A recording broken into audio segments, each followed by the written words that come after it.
I think it's a city, bro. It's already a city. It be a city by any day now, you all. It's already a city. I swear this guy will be building until the world borders on both sides are reached. Now this leads me to one simple question. Can I finally call my project a city? Hello Minecrafters and welcome back to another video. As you know by now, I'm building a city in Minecraft, one build at a time. By adding something new every other day, I've managed to come this far. Today I have an exciting project.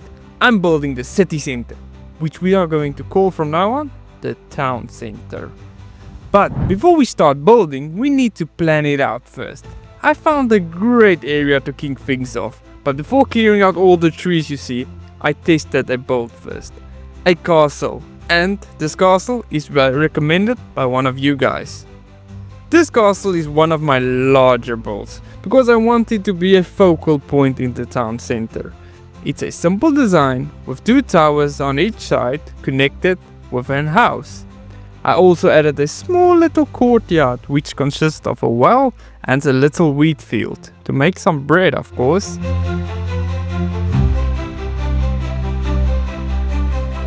Now that the castle are done, I started working on an entrance. I want the town center to feel exclusive, so the only way I will be doing that is through a gatehouse. These acts as the checkpoint where guards can stop the thieves or burglars from entering.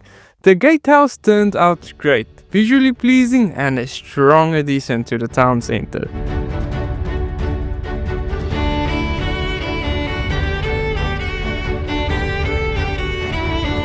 Next, I turned my focus to the massive forest in front of me.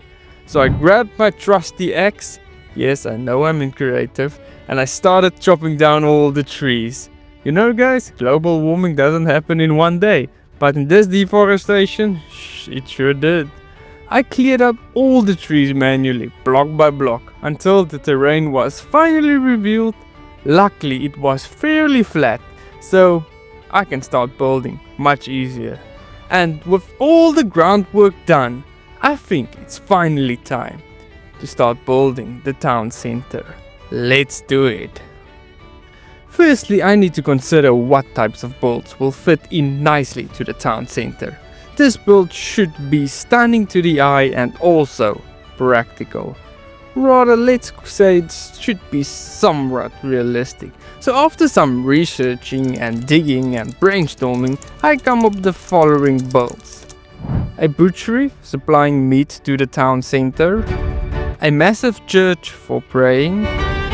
A blacksmith to forge the tools, a medieval barrack to train the guards, a market area for trading, a trading post for importing and exporting goods into the city center, and then lastly a sawmill for all the lumber to be treated.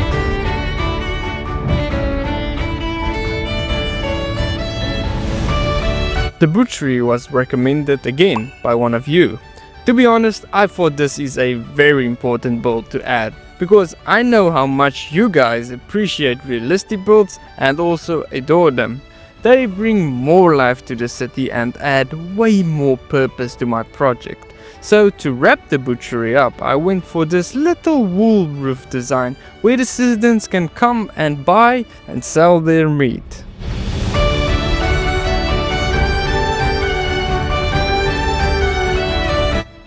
Now that the citizens are nice and fed, we now can move to the next important need. Belonging, purpose, the strive to live for something more. What better build to add now than a church? This place will act as the center inside the town center. It is the building from which every other build is gonna come from. You can argue it is the main building in the town center. The unique pattern of stone makes this church stand out from the rest of the builds, because all the other stone buildings consist of the main 3 types of stone, and that is cobblestone, regular stone, stone brick. But for the church it consists some andesite, followed alongside with a bit of a unique stone pattern. Adding the red tinted glass cross in front of the church is just a beautiful finishing touch. Let me stop yapping on about the church and take you to the next important build.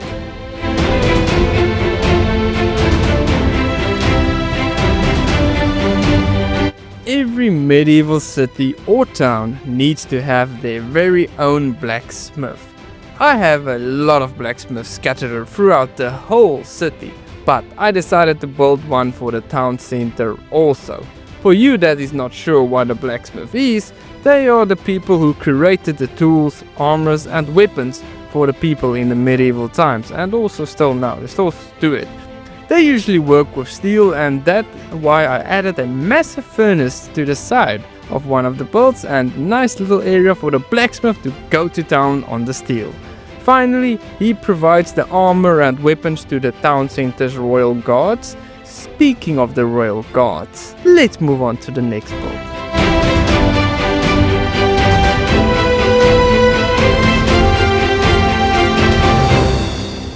The Royal Town Center's guards needs a nice little place to stay and train. That is where their barracks come into place.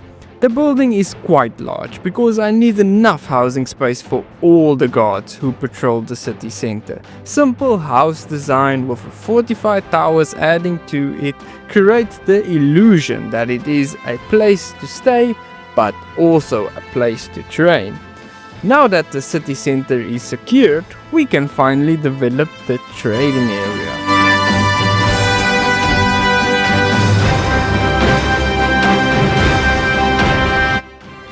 Foods, books, potions, armors, weapons and tools are important stuff that is used to trade in the city center.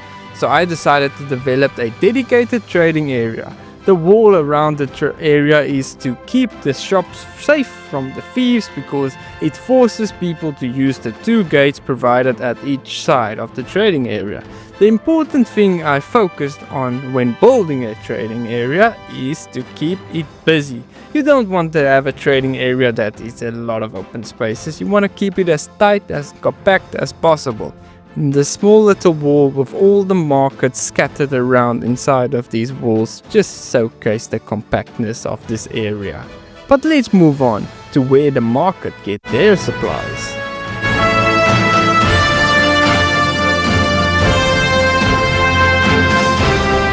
The citizens are trading, but how do they make sure that their markets are always fully stocked? Well, that inspired the new idea for building a trading post. The trading post will ensure that there is sufficient importing and exporting in the town center. What types of goods will this be? Maybe some raw iron for the blacksmith, books for the market, or livestock for the butchery. The list goes on.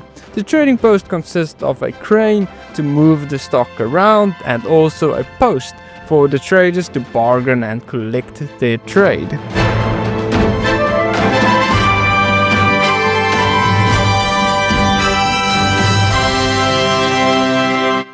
A lot of these buildings requires wood, and after seeing the comment, I decided that the sawmill will be a great addition to my town center. Building the sawmill, I came across one big problem, and that is I need water. A sawmill needs a steady flow of water to power it. So before building the sawmill, I first created a natural spring that comes out of the mountains. I used the water stream to power the sawmill by putting a power wheel into it. The sawmill is the last finishing touch to my town center. By adding some industrial log piles to the side, I made it fit in nicely.